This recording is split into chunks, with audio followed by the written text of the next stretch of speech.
If you're looking for more horror outside of the mainstream, look no further than Unsung Horrors, a podcast about underseen horror movies. I'm Lance. And I'm Erica. Every other week, we'll cover a horror movie with fewer than 1,000 views on Letterboxd. We'll even give you double feature recommendations to pair with the movies we discuss. From gothic to shot on video, from slashers to comedies, from giallo to J-horror, we'll cover all the subgenres. So join us as we unearth these hidden gems of horror. Follow us on Instagram, Twitter, and Facebook, all at Unsung Horrors, available wherever you listen to podcasts. And part of the Someone's Favorite Productions podcast network. Hello, my name is Kevin Tudor, and I'm one of the three hosts of Almost Major, a film podcast dissecting many major indie studios and the films they release. Every week, myself, Charlie Nash, and Bryden Doyle discuss overlooked, forgotten, or bona fide classic indie films via studio-specific miniseries. We've previously covered numerous films from Artisan Entertainment, Lionsgate Films, and New Line Cinema. Titles including The Blair Witch Project, American Psycho, Dogville, But I'm a Cheerleader, Saw, Requiem for a Dream, and Ringmaster, you know, the Jerry Springer film. Anyways, we have a fun time every week and we hope you will join us. Subscribe to Almost Major wherever you get your podcasts. Now proudly a part of the Someone's Favorite Productions podcast network.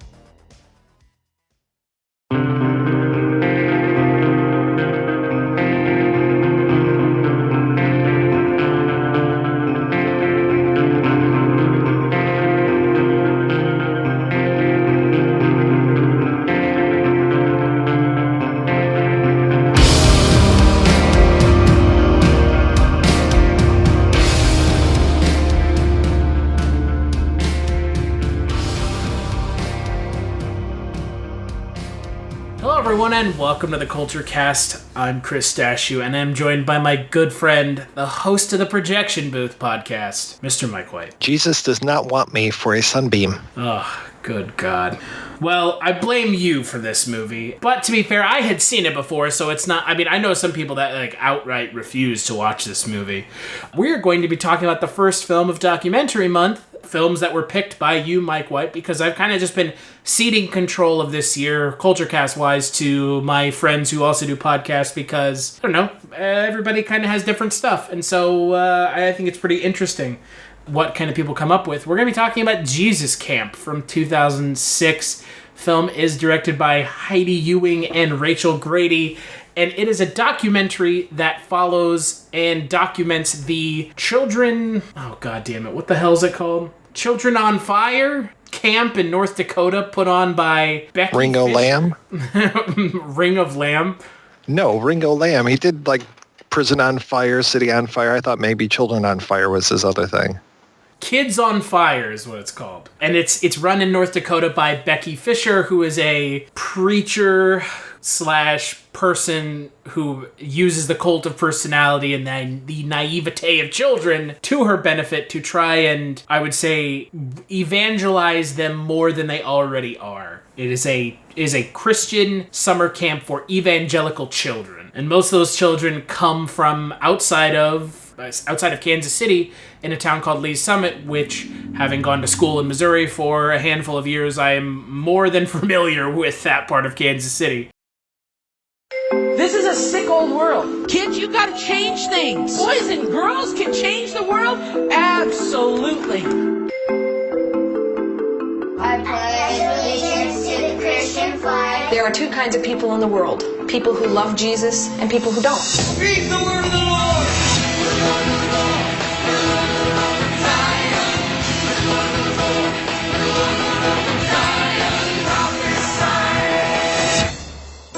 Where should we be putting our focus? I'll tell you where our enemies are putting it.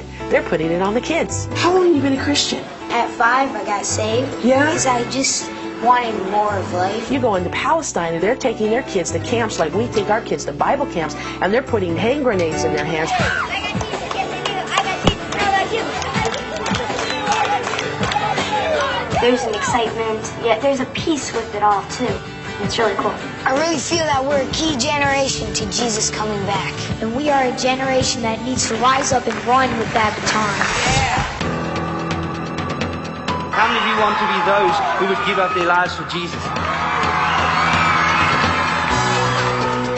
We're We're being trained to be God's army. Not enough!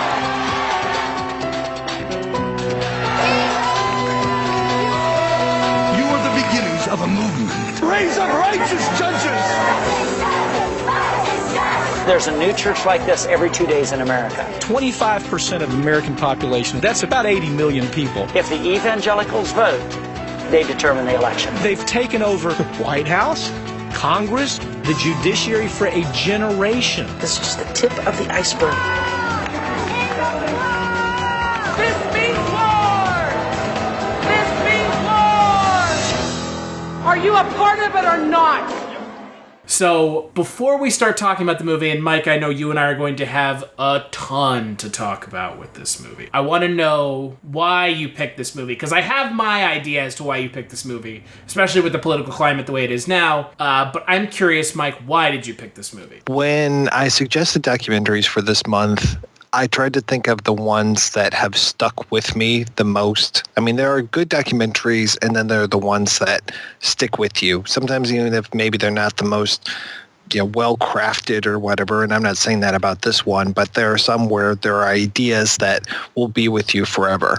There's a documentary called Holy Ghost People that looks at the, I think it's Seventh-day Adventists in West Virginia, and there are so many striking images in that film, and it's tough to find that one. Jesus Camp is another one that just stuck with me. And this, when people ask about recommendations for horror films, I recommend Jesus Camp because this is the most terrifying movie I've ever seen in my life. Like, bar none. You can keep your Suspirias and your children shouldn't play with dead things. Any horror movie that you can think of, real life is scarier, and this movie is one of the scariest movies I've ever seen. So, and that's not the first time I've heard that. I'm going to disagree with you about this being a truly scary movie, primarily because of where I grew up. And I was born outside of San Francisco. I grew up until I was out of high school in North Texas. So this movie isn't that scary for me because I knew people that were like this.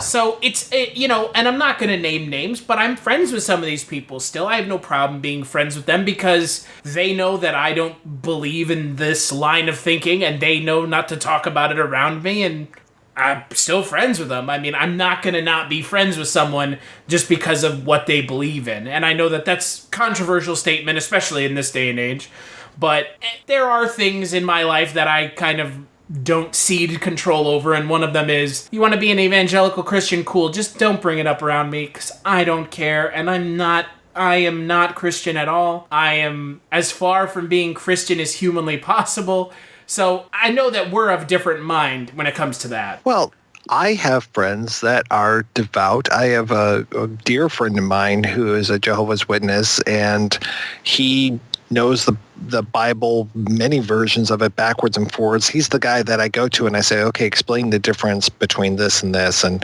he's like my go-to guy because he is so learned when it comes to the Bible. And I'm friends with Jewish people. I imagine that I have at least one Muslim friend out there. I'm not sure. But I don't care if people are religious. I kind of admire that sometimes about people, but it's that word. It's that proselytizing that is what gets me. So I can be friends with somebody who's religious. I can even be friends with somebody who maybe doesn't want to believe science over their religion and wants to think that the earth is only 6,000 years old. Some of those kind of You won't see the engineer that slams the Nissan Rogue's door 13,920 times. Or the corrosive chamber that simulates 15 years of life in 5 months. Or the Rogue heat-baked for over 300 combined hours. What you will see is a vehicle that can take punch after punch and keep rolling. Nissan, #1 in new vehicle quality among mainstream brands by J.D. Power.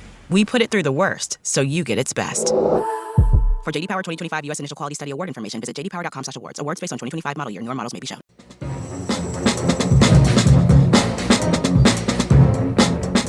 Hello, this is Aaron West. I am the author of the A24 New Wave.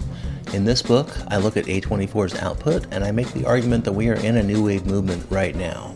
A24 plays a major role. This book has a supplemental podcast where each episode is a brief conversation about an A24 related topic, whether an actor, director, or even a genre. As I continue research for the book and conduct interviews, I expect to record podcast episodes with people involved with the company. You can find the podcast at cinejourneys.com or wherever you find podcasts, and we are proud to be members of the Someone's Favorite Productions podcast network. Maybe things, but there are people that believe weird shit all the time. You know, those people who believe that, you know, if you put a hat on the bed, there's something bad is going to happen to you. So it's like, okay, whatever. You can believe some of your crazy ideas. That's fine. But it's the proselytizing. It's the don't come up to me in a bowling alley and hand me like a little Jesus pamphlet. That's when you cross the line. That's when you can pray to Jesus to get a strike. That's fine. But don't come up to me and force your stuff on me and then also think that I have an agenda for you because you are different than me. And I think that's like one of the worst things is that you project your own fears onto other people and you think that they're out to get you when maybe you're the one that's actually out to get them. Especially, you know, one of the opening things in this movie is they're talking about you know, the importance of children and the devil gets you when you're young. And it's like, you realize that you're talking to children and you're trying to quote unquote get them, you know, it's like, but it's okay. You are the person. Exactly. It's okay if you're doing it. Hypocrisy in this film is just, it's deep. Yeah, it's astounding. So, because I've never asked you, but I feel like this podcast is as good a time as any. What do you consider yourself to be? Oh, I'm 100% atheist. Okay, so I'm an agnostic atheist. Mm-hmm. Yeah, that means you can't make up your fucking mind. No. An agnostic. I don't believe in any deity, but it's unknowable or unprovable that there is one anyways. You can't, like, I don't believe in anything and you can't prove that there is anything. It is a thing, and go look it up.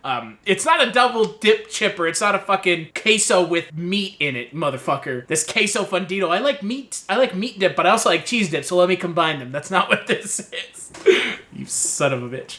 I am chaotic evil. So I know, it's okay. I am too, so I get it. But as someone who does not believe and contends that you cannot prove that there is anything, watching a film like this and watching these children being indoctrinated into this evangelical bubble, and that's ultimately what this movie is. That's ultimately all this film is watching these families of people raise their children in a bubble, in a shell, so thick that there is no room for any sort of argument as to, or even like introduction of new ideas. And again, I am perfectly fine with that. You want to raise your children the way you want to raise them. That's everyone's God-given right. Get it? No pun intended. It is everyone's right to raise their children the way they see fit. That's your job as a parent. So that's kind of where this movie is in a gray area for me, because inherently what they're doing isn't wrong, right? I mean, it's their job to raise their children as they see fit. It's not my job to tell them how to raise their children any more than it's your job. However, my issue comes down to what they are teaching their children is to not even be able to have a conversation with someone else. Right. They essentially are saying, no, I can't even talk to you about the fact that science may have some good points. And ultimately, science is this is going to sound fucking stupid, but science in and of itself is somewhat of a religion as well. To some extent. Not completely. I mean, there's evidence and facts that you can look at, but you could make the argument that science is a religion in and of itself. But the fact that these people are telling their children, you cannot even talk to other people. Right. I think that's where I have the biggest problem here. It's just that there's no room for not even playful banter, because I'll give my religious friends a hard time sometimes, and they know it, and they're allowed to give it right back to me, but there's not even room for like constructive arguments. And that's my biggest takeaway from this is the evangelicals don't want anyone to talk to them about anything that they don't believe in. Well, and it's crazy to me, too, when they bring up the problem of evil and they don't even have an answer for it. You know, the whole problem of evil thing is, if God is all-powerful and could make the world a better place, why doesn't he? And they have no reason for that other than possibly the earth is going to die soon anyway because Jesus is going to come back. So, hey, let's party. Let's do whatever the hell we want to do, and that's why, like, and it just plays into all of these. It's amazing. Like, I had forgotten how many political things that had gotten into. It's just like, they're immediately teaching one of the kids, like, hey, what about climate change? Oh, well, the Earth has only gone up like a tenth of a degree, and that's just natural shifting, blah, blah, blah, blah, blah. And it's just like, wow, you're like all these answers from rote. It's like, like let's train you now so you can jump onto Fox News later on and just have all those pat answers for your, for your panel discussion.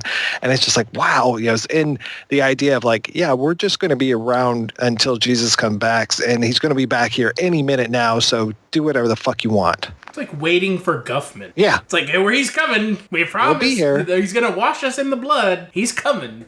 That's the crazy thing, right? And that's what that's talking about the way that they approach this movie, which I think is why people are like, it's so scary. It's because inherently hyper-religious, aka evangelicals, are painted as right-wingers, conservatives, which I guarantee you there have to be some evangelicals who are liberals, right? There have to be. I don't know where they are, but they have to exist, right? They do nothing to dissuade us from that argument in this movie, and especially, like I said, so many of their things are just playing right into political arguments, and it's just... Well, and that's the bias of the filmmakers. That's every filmmaker who makes a film, especially documentaries, have an idea, a topic that they're trying to get across. And so they wouldn't necessarily show something to that otherwise because it wouldn't exactly help their film. But everyone in this film, at best I can tell, is like a hardcore conservative.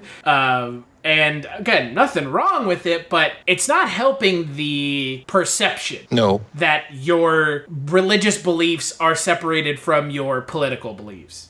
But to the point where they have a George Bush cutout, which I think is the most surreal part of this entire film. It's the best scene in the entire movie, but it's also the one where I'm just like, boy, wait, what is going on now? Like, you're pray to George Bush? Okay? And pray to the Lord to raise up the righteous judges so we can turn back the tide and get rid of abortion and all of these things. There would be a third more of you children here today if babies weren't aborted. Really? 33% of the population is aborted? Really? That's correct. That's the correct statement. You know how I know? Because that guy said it. Because Jesus told me so. And I know. And he had the little box of the fetuses, which again, just, man, what the woman, Becky Fischer, says in the... You won't see the engineer that slams the Nissan Rogue's door 13,920 times. Or the corrosive chamber that simulates 15 years of life in 5 months. Or the Rogue heat-baked for over 300 combined hours. What you will see is a vehicle that can take punch after punch and keep rolling. Nissan, #1 in new vehicle quality among mainstream brands by J.D. Power. We put it through the worst, so you get its best. For J.D. Power 2025 U.S. Initial Quality Study Award information, visit jdpower.com/awards. Awards based on 2025 model year. Newer models may be shown. Hello and welcome to Tumbleweeds and TV Cowboys. My name is Hunter. In this podcast, I'll be joined by a different guest each week to discuss a classic Western movie or TV show. I've been a fan of classic Westerns for as long as I can remember, and in recent years, they've become very nostalgic for me. I love the aesthetic, the tropes, and I love seeing different filmmakers' takes on them. At their best, they're incredibly entertaining, rewatchable, and some of my all-time favorite movies are Westerns. We'll mostly focus on Western movies made in Hollywood, but we'll also be covering spaghetti Westerns, and one thing I'm very excited to get into are Western TV shows. I've got some amazing guests coming on the show, film professors, historians, and podcasters. And Tumbleweeds and TV Cowboys is part of the Someone's Favorite Productions podcast network, and many guests on the show will be from other shows on the network. Thanks for listening. Film is so true. She says that this generation, and I'd like to point out to you that these children are my generation. This is my generation of kids. These are the kids that are my age. I looked into some of the kids. So there are 3 kids in the film. There's Levi, the kid with the fucking rat tail. There's a sensuous dancer who dances for the flesh sometimes. No. There's Levi. Yeah. There's Rachel, who is the most insufferable child in the film. She's the one. I know people like that. So it's like, okay, like I'm looking into your past, seeing you as a child. And then there's Tori, like you were saying, she dances for the Lord. She's got some mad moves, and she loves Christian death metal. Okay. I looked into these kids. They're all still very much into the church. However, the kid who was on the stage talking about how he struggles with his belief is now into Eastern religions and psychotropic drugs, and he thinks that the woman Becky Fischer like exploited all the kids in the movie. And you think? Well, yeah, but I mean, man, Mike, it's hard to fucking shine a mirror onto these people. It's hard to put up a mirror to anyone's face and be like, look at you. What are you? It's like, come on. It's hard because these people are so insulated. The fact that 75% of these kids are homeschooled. Oh, it's astounding. I just had a conversation with somebody in my life, and they said, oh yeah, I'm thinking about homeschooling, and my wife and I were just like, do not homeschool. Like both of us were like, do not homeschool. And I out of my mouth, I didn't even like think about these words as they flew out of my mouth, and I just said, only freaks and weirdos are homeschooled.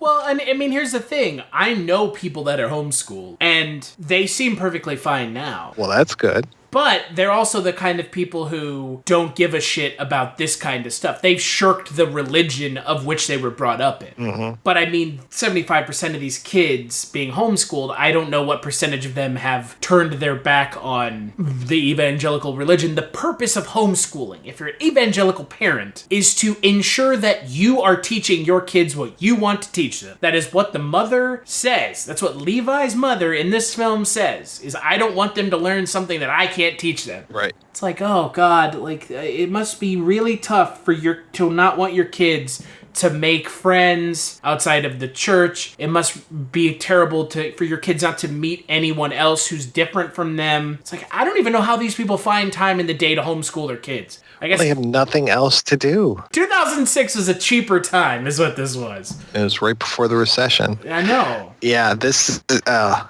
I mean, they want to form that bubble. They just want their kids in that bubble, and they're going to indoctrinate them with everything from their weird dinosaurs reading facts about the age of the earth stuff. That's awesome. How dare you? That's the best part of this whole movie. Oh, man. And then about how evolution is a myth and all this stuff. And I'm just like, wow. I mean, yeah, science could be treated like a religion, but the thing about science is that in order to be good science, you have to admit your mistakes. We have to know, like, oh yeah, there are particles that are smaller than molecules. Yeah, we have to know that there are things that make up atoms, like we can't just say, that's it, end of story, we're not going to learn anymore.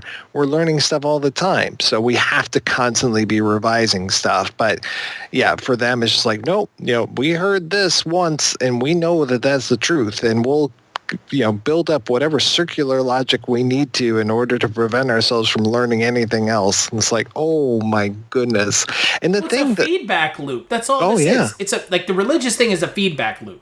Because no one is ever saying anything out of turn. And that's the weird thing. Like, you've got these people. I don't want to insult these people because, again, I don't want to be worse than them.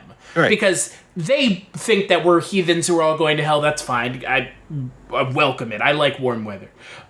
They're pledging to the Christian flag. Yeah. What is even happening anymore? They're pledging to the Christian flag. One kid has the flag of Israel. This is something I've never understood. The whole Israel thing. Again, having been raised in a household where my mom was Catholic growing up. She went to Catholic school. My dad was not, but still believes. And I was baptized in a Greek Orthodox church, yet no one in my family is Orthodox or Greek. So I had less body hair than everyone else at the church is what I'm trying to say.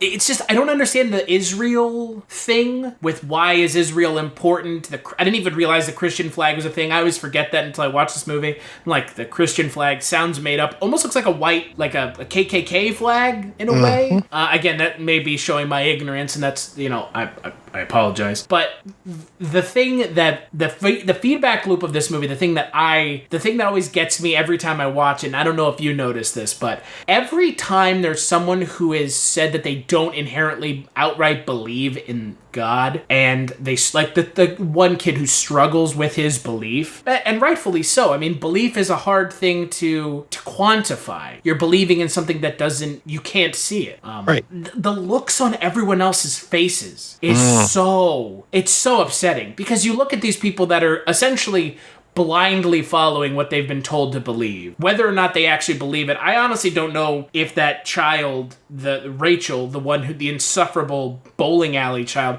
I don't actually know if she believes what it means to be religious. She was praying to God to help her bowl. That's not how that works. That's actually the antithesis of how any of this works. You don't ask for God to help you get a strike when you're playing bowling with all of your religious friends.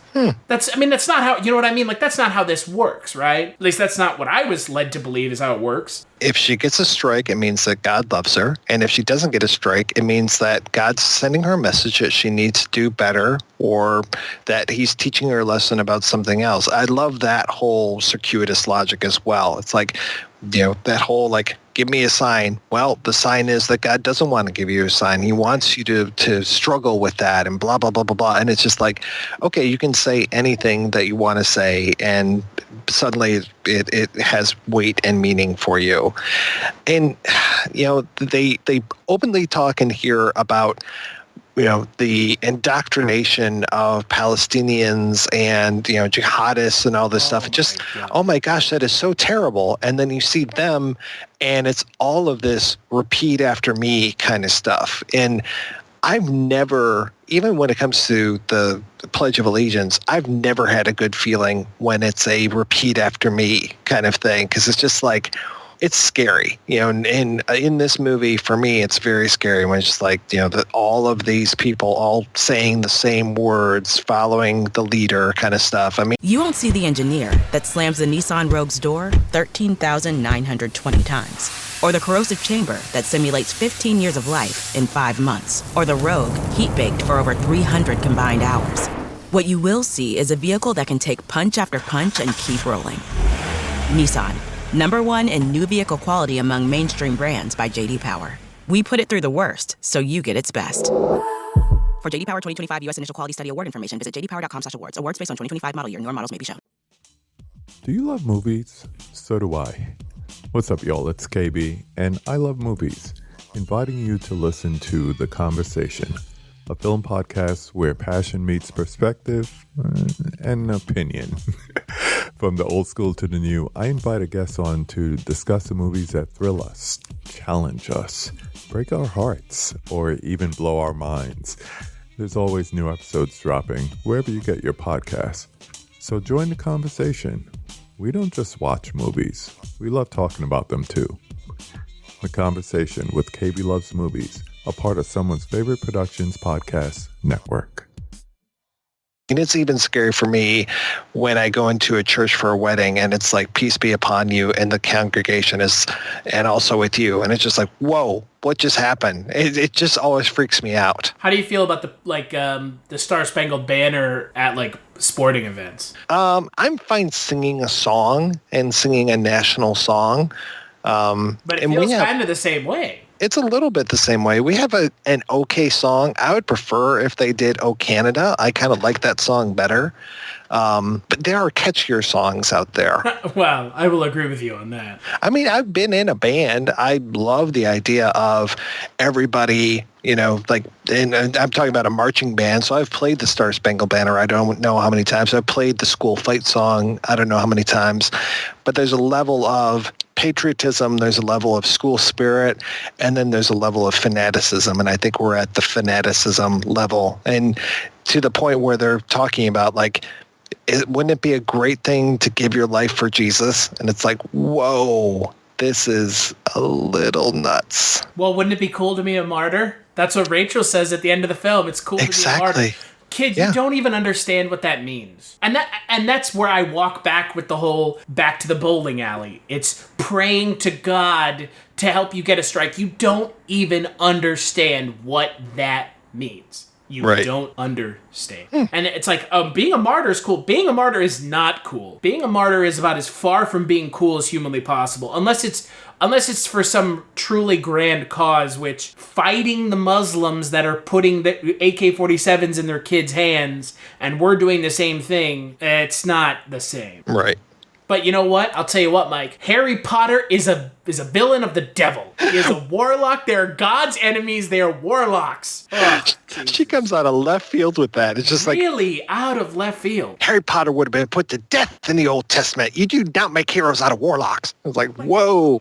Oh, hey, oof, boy. You must really not like J.K. Rowling, the most successful female writer of all time. But she should be in the kitchen, or she should be homeschooling some kids. She should be having some praying to Jesus. Oh, Lord. She should be sitting in front of the mirror for what seems to be probably an hour, primping herself, to then come out and ask everyone what they think of her looks, which, to me, again, seems to be very indicative of the kind of person this lady is. At her core, she is the kind of person who relies on the attention and adoration of others. And it's not actually about teaching the kids anything. It's not. None of this is about teaching the kids anything. This is about her making money and her securing her position in the afterlife, otherwise known as, more M&Ms in a bowl to eat on her couch while she watches children crying and praying to God, which I'm sure she gets some sort of satisfaction out of. Yeah. That is so creepy too. And that's the thing, nothing in this movie bothers me except for her. Except for Becky Fischer. She bothers me because she is clearly an exploitative engine. And she knows what she's doing. And you can tell when she's talking to the kids, and then when she talks to Mike Papa Antonio at the end of the film, her tone has changed. Her tone of voice changes completely. And it's like, you know what, lady? I get that you can put one over on the kids, but you can't put one over on everybody else. And that's what makes this film great, is that it displays the inherent hypocrisy in who she is. Because ultimately, this movie's more about her than anybody else. I mean, the kids in this movie they're kind of put upon by everyone else. They're molded by all the outside forces. Did you notice the camera work in the movie and how the camera is usually at a lower angle looking up at the adults? So it's like at a kid's level, which is a really nice thing for them to do. Yeah, I did notice that. The thing I want to say right here, Chris, is that I pray that people will listen to this podcast. I pray that your numbers go up. I pray that nothing happens to this recording, that nothing happens to your Google document while you're looking at it. I just want the Lord to take care of things like that. It's, the circular logic of these folks is just, it's the worst. These kids, you know what bugs me? Is these kids should be at a summer camp having fun. Mm-hmm. When I don't know about you, but I was, of all things, you want to talk about being at organizations that are absolute dog shit. I was in the Boy Scouts growing up. I hate it. If I have kids, would never put them through that. I don't care how good it looks on your resume if you're an Eagle Scout, because I guarantee you I'm an Eagle Scout and it hasn't done nothing for me other than warrant jokes from my friends asking me if I was molested by my scout leader, which I wasn't, but I mean, it's a low-hanging fruit joke at this point, and it's a joke that will never go away. But when I was a kid, I went to scout camp, and I had fun, and there was none of this indoctrination nonsense. Maybe not inherently, I'm sure there was some. But it's not this kind of indoctrination. The kind of indoctrination I got was be self-sufficient, don't be a dick, stuff like that. The Boy Scout motto. But these kids don't be a dick. The Boy Scout motto. Don't be a dick. Let's start those scouts, and that's just instead of on my honor, I please whatever. I don't even remember it anymore. But it's just on my honor, I promise not to be a dick. These kids should be out having fun, right? They should be out doing fun things, not listening to some made-up clown pontificating about how you grab a tiger by the tail and then all of a sudden it becomes a lion, inherently showing she has no idea how animals grow up. The thing is, man, is that these people are terrorists insofar as they are terrorizing these children. They don't know any better, though. That's the problem. I grew up, one of my friends, when I was growing up, her mom was a devout Christian of some sort. And there was a time where she came over and like, I was like manipulating my hand or something, and I was just like, oh look, I can make like a chair out of my fingers, like holding two down and one up or whatever. And she was just like, oh, you have to be careful, don't put your finger up in the air because you're pointing at God. And I was just like, what the fuck are you talking about? And those like weird little things where it's just like, you know, like they're like to the point, to your point, they're talking like these kids are at a camp and they're like talking like ghost stories and stuff. And the one guy immediately shuts them down. It's just like, oh yeah, but if you talk about ghost stories, that's not honoring God. And I was just like, oh wow. No. I remember telling ghost stories when I was a kid at scout camp. That was part of the evening ritual. Right. On top of being raped in your sleeping bag. But again, I was never touched in my sleep. And we can't make rape jokes. Sorry. We can't make rape jokes. No. Because eventually Disney will get us fired for that. Yeah, they will fire me from my own podcast. I can't. Exactly. Sorry. Yep. I apologize. That was an insensitive joke. I shouldn't be using swear words. God damn it. I hate when people say swear words. Oh, man. Not like saying fuck, shit, piss, cunt, all that. You won't see the engineer that slams the Nissan Rogue's door 13,920 times. Or the corrosive chamber that simulates 15 years of life in 5 months. Or the Rogue heat-baked for over 300 combined hours. What you will see is a vehicle that can take punch after punch and keep rolling. Nissan, #1 in new vehicle quality among mainstream brands by J.D. Power. We put it through the worst, so you get its best. For J.D. Power 2025 U.S. Initial Quality Study Award information, visit jdpower.com/awards. Awards based on 2025 model year. Newer models may be shown. I hate when someone says the phrase swear words. Mm-hmm. You know what? Telling someone else not to say something is a form of censorship. You shouldn't do it. People should understand that if you go up to someone on the street and say, go fuck yourself, it is probably within the other person's right to get angry, and that's fine. You should understand the consequences of what you say, but you should be allowed to say anything as long as you understand that if you go and say a racial slur at an African-American person, they're probably not going to like it very much, but swear words, or as my father says, pejoratives, it's like, you know what? It's like the ghost story thing. It's like you're not praying, you're not loving God by doing this. Right. You're hating God. And it's like, you know what? That's now everything is hating God. You do anything wrong and you're hating God. It's like, what can we do that isn't looked down upon in the eyes of the Lord? Please tell me, because as far as I can tell, in this film, everything is inappropriate in the eyes of the Lord. You just have to pray and honor Jesus, and that's about it. And watch the Harry Potter films at your dad's house. Oh, there you go. Yeah. Again, did you see the reactions on the faces of the people in the film? They're like, oh Lord. Oh, yeah. Oh, my God. He's watching those movies. And the logic, too, where it's like, you know, every other church indoctrinates their kids. Why not us? It's like, oh, my goodness. I mean, it makes sense. Yeah. From a standpoint of what they're trying to do, but that doesn't make it okay. Yeah.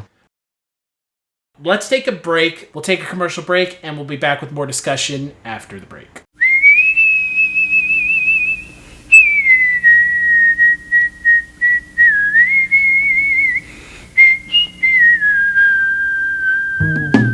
Who is Carl Kolchak? He's a reporter. Now that is news, Vincenzo. News! And we are a newspaper. We are supposed to print news, not suppress it. With the INS. What's an INS? Independent news service, sir, founded in 1904 by Enrico Paluzzi. Who seems to have a nose for the strange and unusual. Well, last year in Las Vegas, I uncovered a series of murders that turned out to have been committed by a vampire. And what is the Kolchak Tapes? It's a podcast. All about Carl Kolchak. What's a Kolchak? The Night Stalker. And where can you get it? On iTunes, Stitcher Radio, and at www.kolchaktapes.com. As foolish a game as any that Gory the Ghoul could make up.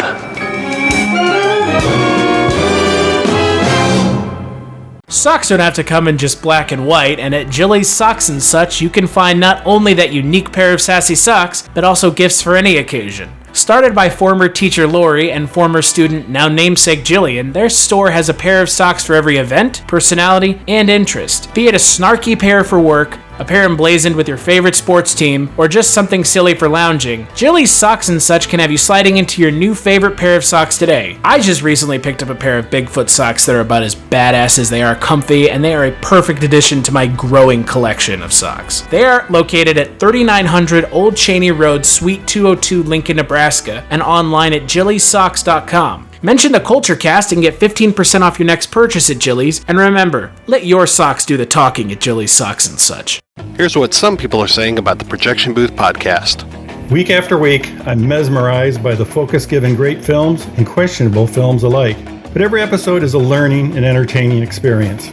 This is hands down the best movie podcast. They cover so many different genres across so many years, from obscure movies to blockbusters. If there's only one podcast about movies and cinema that you listen to, make it this one. The Projection Booth Podcast, with new episodes available every week at projectionboothpodcast.com. All right, we are back and talking about Jesus Camp. Mike, before the break, you had something you were going to say and I kind of cut you off. So what were you going to say? I don't remember now. Okay, so let me just... Oh, I was saying that there's a line in the movie that gets me where they talk about, every other church is indoctrinating people, so why not us? And it's just like, come on, guys, and the other thing that gets me is because there's a thread going throughout this whole movie of who's going to be the new person on the Supreme Court and who is George Bush going to appoint to the Supreme Court. And, we need to pray to God to rise up righteous judges and all this kind of stuff. And it just, that garbage that was happening then is just so even more meaningful now, especially as we're talking about who's going to be on the Supreme Court and all this kind of stuff. And just the level of fervor from the people that are in this film, I know that you're a big MAGA believer, but I mean, this is just, it's that level of, circular logic again of whatever the president says is right, so we will believe him thick or thin. And if someone says it's wrong, it's fake news. Exactly. Yeah. Sir, I don't know where you're getting your information from. I do not believe in MAGA. MAGA and I are not friends. I have audio. I have audio. I heard him say it. He's going to get fired from Disney because of it. No, the thing, and so I've seen this film now 3 times in the last 3 days. I watched it over the weekend, stoned out of my mind, which, by the way, is the best way to watch this movie. I watched it again yesterday to do some prep for the podcast, and I watched it today again, just kind of have it in the back of my mind, because I wanted to kind of really get into the mindset of this film. And I remember when I was watching it stoned, the only thing I could think of is this film could have been made this year. And you would hope that 12 years later things would be better. But to some extent, we haven't come very far when it comes to stuff like this. Oh, it feels like we've gone backwards. Well, it depends. Depends on what we're talking about. But yeah, I mean, the thing is, I guess with these folks, it will never go forward. They will always be stuck in this circle, this racetrack that they're on, and they're just always chasing the same thing over and over again, and they're never going to let it go, and they're never going to let it go, and they're never going to let it go. And it's like, you guys have nothing defines these kids outside of their religion. You notice that? Like, the one kid dances, okay. The one kid is an insufferable turd because all she does is tell everyone else about how much she loves Jesus, and she's coloring Jesus coloring books all the time. Again, perfectly fine, but then the other kid wants to be a pastor. But it's like, these kids are ciphers because they have no personality because it's been beaten out of them. And not beaten physically, but if religion is a bat, their head is a watermelon, and they're at a Gallagher show that is religion. It's been beaten out of them. Any personality or anything that sets them apart from anyone else has been beaten out of them by religion. Yeah, their brains have been scooped out and other stuff has been put in instead. Yeah, and, they make the whole case that, it's only because they're kids. Otherwise, no one would be able to take advantage of them. I guess that's true. I guess. I mean, I don't know. I mean, they don't. This is Jesus Camp. It's for kids, but I have to assume that there are people who are my age that are getting saved. I mean, I know they had the number at the beginning of the film that 43% of people that are born again are before they're 13. Mm-hmm. But there have to be people that are getting saved at my age or at your age, right? I mean, it can't just be all kids. Right. Well, it's been my experience that if somebody has a very hard substance abuse problem, that they're much more likely to get saved when they're older after they give up the substances or helps them. Well, isn't Alcoholics Anonymous just a religious group? That's part of the problem, I think, is, they rely too much on that. Though they tend to try to get away from that by saying higher power or a power greater than them. So, no, of course it's not religious. Right. It's not God, but a higher power. They're not talking about the Boston song, I can tell you that much. Yeah. It's just, and like I said, everything about these kids is just religion. I mean, the one kid, Levi, he's wearing a Reese's Peanut Butter Cup t-shirt that just says Jesus King of Kings on it. Yeah. It's like, do these kids have nothing to... I mean, I know little kids. Like, we have friends that have kids. And these kids have vibrant personalities. And I look at these kids, I'm like, you guys are never going to know what it's like to, I don't know, stay up late on a Friday night watching a horror movie downstairs when your parents think you're supposed to be asleep. Like, you never know any of this. You'll never know what it's like to wake up on a Saturday morning and watch cartoons. Because you are completely devoid of the personality aspect of who you are. And I think that that's the saddest part about this movie. Right. Is that religion is essentially a vacuum, and they're sucking everything good out of these kids. And it's just, it's really sad. Because it's still going on. It's never not gonna go on. Unless tomorrow there was a way to prove there was no God, which, by the way, if that were the case, people would still say it was fake. Fake. Mm-hmm. CNN reported there is no God. Oh, CNN, Clinton News Network. But this will always be happening. Always. Yeah, and it's just the numbers game, and they even say in the documentary, it's like, oh yeah, these kids are going to grow up and they're going to vote the way that we want them to vote. And it's like, wow, really? I mean, it's so right there on the surface, and I'm not even like reading into it. It's just basically like, we are teaching these kids to vote the way that we want them to vote. They're going to vote conservative. Yeah, and again, separation of church and state is important. I will say this, I have no problem indoctrinating your children into religion.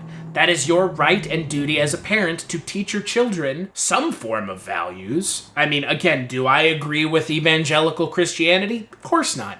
But far be it from me to tell someone you cannot tell your kids a moral compass growing up. The problem is for some reason that bleeds into religion, and I think everyone should be allowed to kind of come to their own religious or their own political kind of epiphany and form their own set of beliefs and not be told these set of beliefs are in line with what we've taught you, so if you don't do this, you're going against your religion. It's like, that's the point of separation of church and state. It's you can do one without the other. They're separate entities for a reason.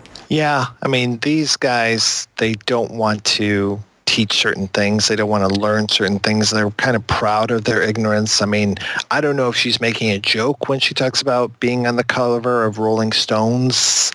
Oh, you caught that too. Thank God. Oh, yeah. Thank God. Oh, dear God. What? You don't know what you're talking about, lady. You probably only listen to, I don't know, insert name of religious band, Jars of Clay. That's probably one of them. But yeah, Rolling Stones. Oh, God. And when the guy's like, protoplasm, whatever that is, and it's like, protoplasm's a thing, dude. It's a word, and it has a meaning to it. But, for him, it's all about, like, God has written a book about your life, and it's all predetermined. And it's like, wow, okay. Way to make those kids feel like they have any chance in life. Exactly. And that's the crazy part. And that's towards the end of the film. And I think the middle of the film is really the part that I don't know, I find to be the most fascinating, because the end of the film, if we're talking about this just in a purely film standpoint, the end of the film feels padded out, where they go to Colorado Springs and then they go to Washington. That almost feels unnecessary in a way. Like, I didn't need to see that to know that was happening, if that makes sense. I mean, it's funny to see Ted Haggard rallying against homosexuality. Oh, don't get me wrong. That guy, hypocrite. It's okay. You were having sex with a gay prostitute and buying meth from him. So do as I say, not as I do. I'm sure that's some Bible thing that you could pull out of your ass. But man, that guy, I mean, knowing what we know about him now is absolutely hilarious. Yeah. Yeah, and I can kind of see your point, but at the same time, some people really need to they can't just say like, oh, I know this is happening. They actually have to see it. And that's kind of the job of the filmmaker, is to say, yeah, guys, you might think that this part is scary, but here we're going to ratchet it up and talk about how this actually affects you. Because these people who are, living wherever and kind of, like they're not the backwoods, they're in middle America. Oh, they're 20 miles outside of Kansas City. Exactly. So it's like, yeah, all right, but they're still kind of like sheltering themselves in this community and the homeschooling and all these kind of things. They've got their own camps, their own this, their own that, their own TV programs, all these kind of things, their own music. Okay, that's great, but we have to show at the end how that affects, this a-hole that's sitting in Detroit, or this, bumfuck who's out in Nebraska. Like, they make an impact on our lives, and that's where it gets really scary. Well, and that's the thing they talk about, and that's back to the first thing we were talking about, which these kids are my age now. These kids, the first time they got to vote, actually these kids are a little younger than me. So I think the first time some of them would have gotten to vote would have been last election for Donald Trump. Not that anything bad happened last election. Right. Obviously, the election in 2008, Barack Obama beat John McCain. That's one thing we could talk about, but that's not these kids. Right. That's not their generation. These are the generation that, and I don't want to really jump to this conclusion, but they had a hand in electing Donald Trump. Them or some Russian hackers. Oh, dear God.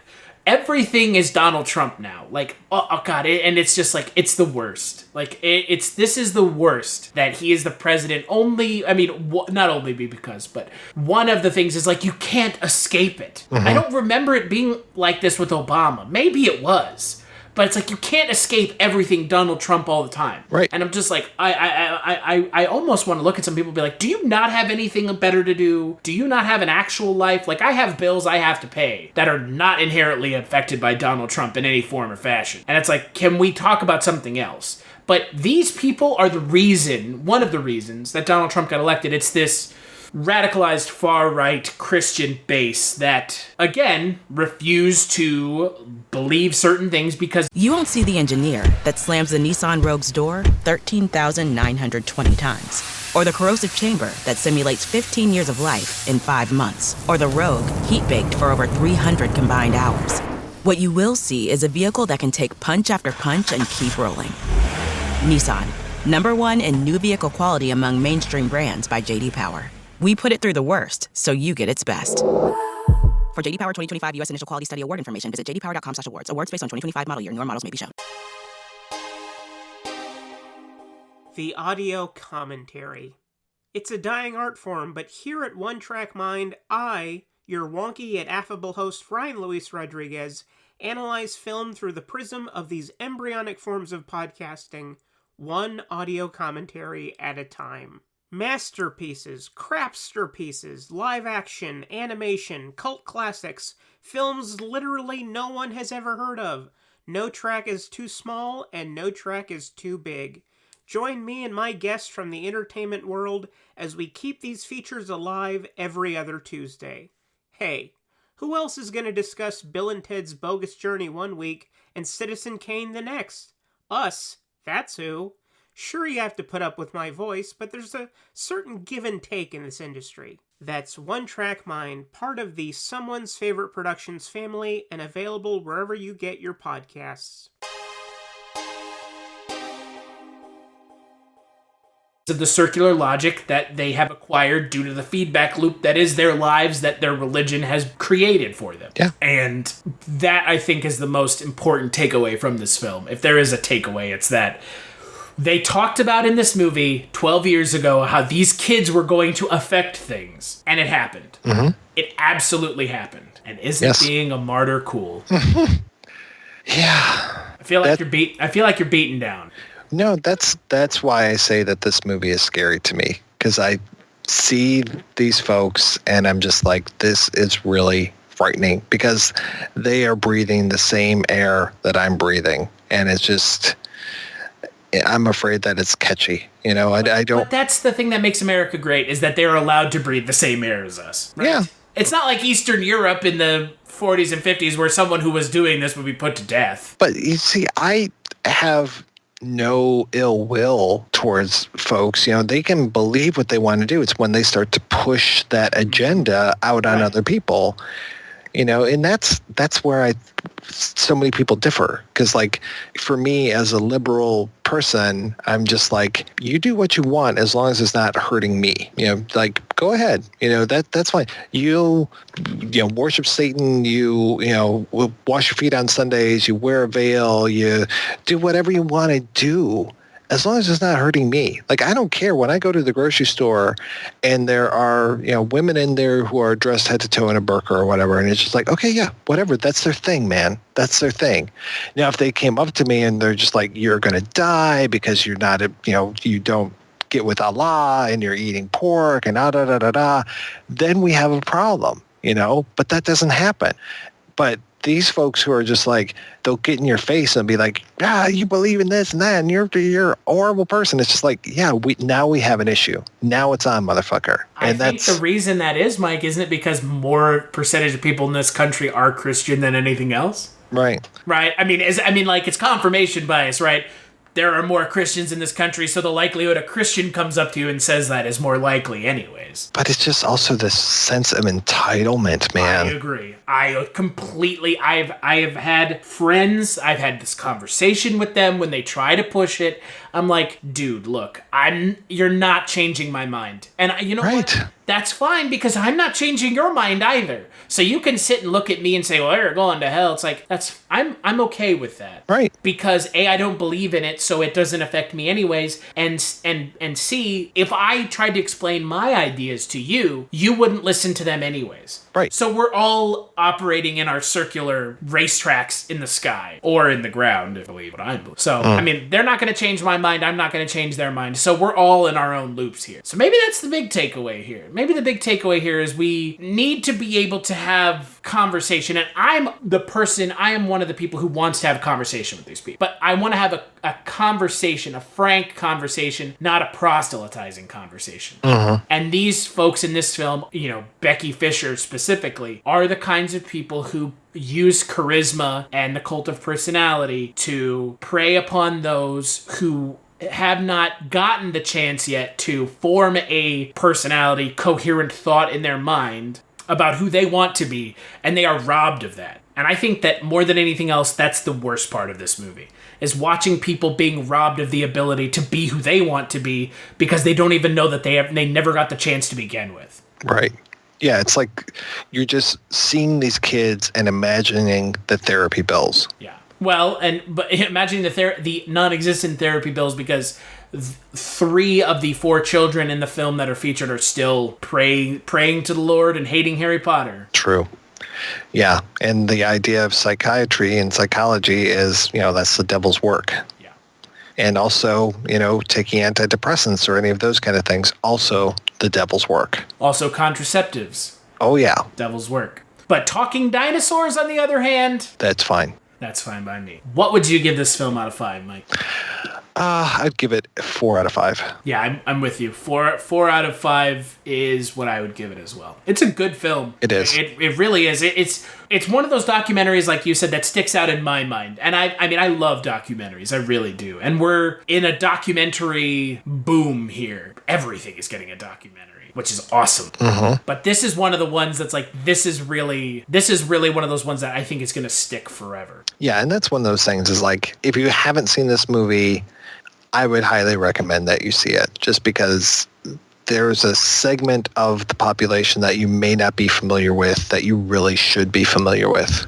And watch this over shit, and I really say shit like Bill Maher's Religulous. Oh, yeah. You want to talk... Okay, so that's the other thing, right? You've got a film like this talking about the evangelicals, and then you've got a film like Religulous, which talks about the other side of the coin, the kind of people that I can't stand on the other side. Oh, I'm sorry. I was speaking in tongues for a second there. Sorry. That's just second nature to me. Why would you include this in the documentary? That is what they said. She's like, it's just second nature to us. It's like, you know what? It's not second nature to anybody else.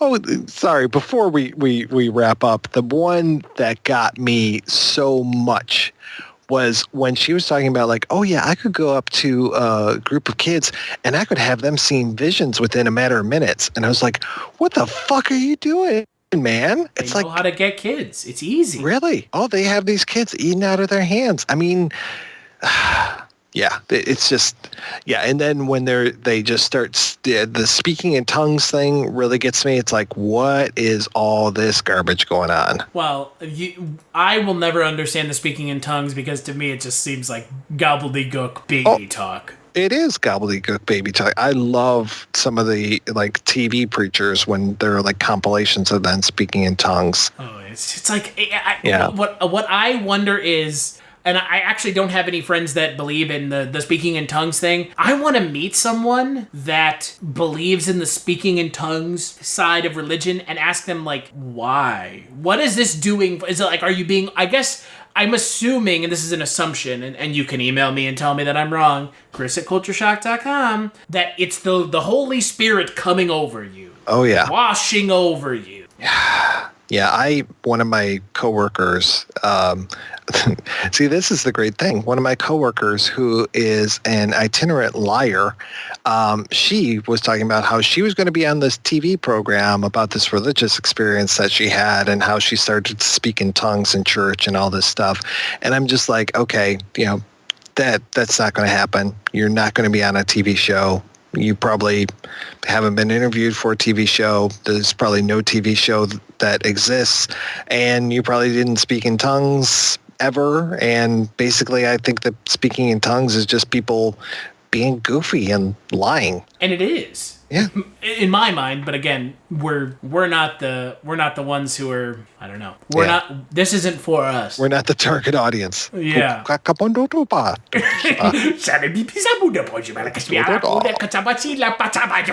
like, oh. No, but again, there's people on both sides of this. There's the people like Bill Maher who are the insufferable atheists who... Yeah, smarmy. Fucking smarmy. Yeah, Bill Maher, man, I used to love him, but he's such a cock. He is just a cock in the worst way, and I can't stand him. And then you've got the people on the other side, which is these folks, the evangelical right. Yeah. All right, so we'll take a break and we'll play a preview for the next Kulturecast. From the White House, we present Dwight D. Eisenhower. Good evening, my fellow Americans. In the councils of government, we must guard against the military-industrial complex.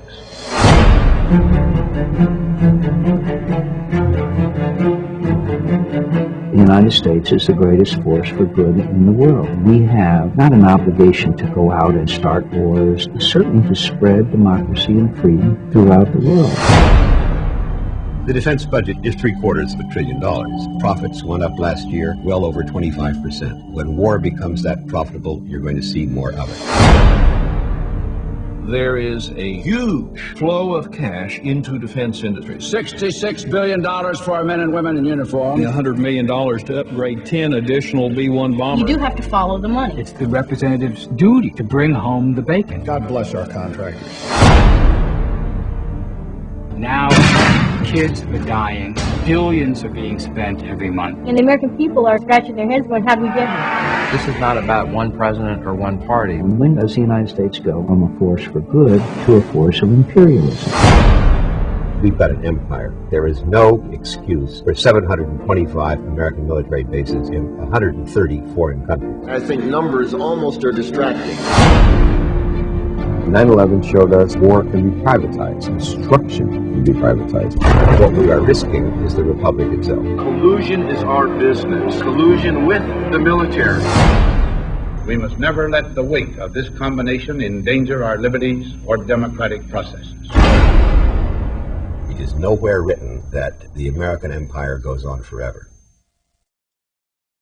That's right, on the next Kulturecast, we're talking about Why We Fight, a film documentary I've never seen, but it's about the military-industrial complex, so, boy, it's pretty prescient, wouldn't you say, Mr. White? I would. So, until then, where can people find you? What are you up to these days, Mr. White? Are you going to call me, or are you going to call me Eric? I'm going to call you, not Eric. I'm going to call you White Mike. Okay.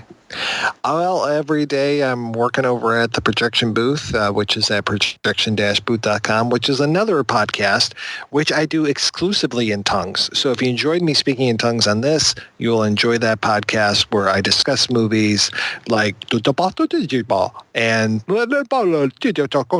so I thought the podcast name was actually the That's what you should just change the name to. That booth. Okay. You get probably a completely different subset of people who listen and be like, oh, that podcast is really great. I completely understand what he's talking about. then you know that those are the people whose iTunes reviews are the ones who are just like, I don't really put a whole lot of credence into anything that these people are saying. They are stridently anti-Trump. If I wanted to hear somebody tear down Trump, I'd listen to that kind of podcast. I wanted to hear a movie show. Yeah. So the Projection Booth, what else? You doing something else? You doing anything else? I am also, as always, doing a podcast with you, sir, which is called the Kolchak Tapes, which is available at kolchaktapes.com and over on iTunes, where I would encourage people to go and download the show, rate and review it. And also, we've got a new show coming up. Are we ready to announce Dreams for Sale, the Twilight Zone 85 podcast? I think you just did, even if... Holy cow. I don't know when that's coming out. You got to give your best Harry Carey. Holy cow. Holy Toledo. Oh, that's a great souvenir for someone in the first row. Oh, God. I don't know what's coming. It's coming out towards the end of the month, so we're good. Yeah. So sometime in August, maybe September, we'll get out there. It'll be a new thing. And I guarantee you, once it comes out, you'll hear about it on every podcast that you and I do. Mm-hmm. And you can follow... Can they follow you on Twitter? Yes, they can, at ProBoothcast. I thought it was at... Man, this is going to be just like the running gag now. Just like you and I just completely just making a mockery of everything that these people hold dear. Which is like the antithesis of what I wanted to do, but, as they say in the industry, you brought it upon yourself. I thought they said, I did say that too, actually. Oh, God. Where can people follow you on Twitter? ProBoothcast. And people can follow me on Twitter at casualty_Chris. That's my new Twitter handle. You can also follow the Kulturecast at Kulturecast on Twitter and head on over to Kulturecast.com for the feed for the Kulturecast. We're also on all podcatcher apps, Android and iOS. There you'll also find links to our Patreon account where you can kick a couple dollars our way. We have $1, $5, $10, $15, and $50 levels now, so if you want to give us $1, cool. If not, big thanks as always to Erica and Mavoka for our intro song and my buddy Justin for our outro song. And big thanks to you, Mike, for programming this entire month of documentaries that are really, really, really good. Well, I just hope that your listeners are in agreement. Well, and if they're not, I think we're done there. Couldn't have said it better myself. Posted with the crew. You know how we do, I'm just two-step, drink in my right hand, phone in my other hand, getting to the money, oh man, two-step, posted with the crew, yeah, you know how we do. Hey, two-stepping, know what I'm saying, 1, 2, 1, 2, Benjamin, aka the Black T, you know what I'm saying, catch me with my crew every day.